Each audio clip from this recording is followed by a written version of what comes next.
小改變，大成效係由每日堅持開始。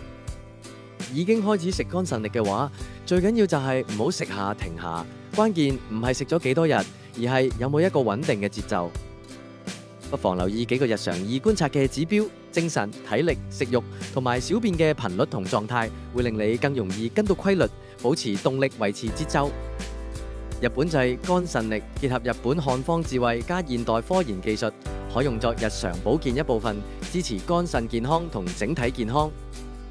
每日2次，每次4至6粒，用溫水送服，餐前或者餐後都得㗎。每盒包含240粒，大約可以服用20至30日。唔少用家反映連續使用4至6個月較理想，所以食到差唔多就可以上官網補貨，維持住個節奏。買3盒或以上仲有9折。經官網購買，保證日本原裝正貨，協助人們通往健康。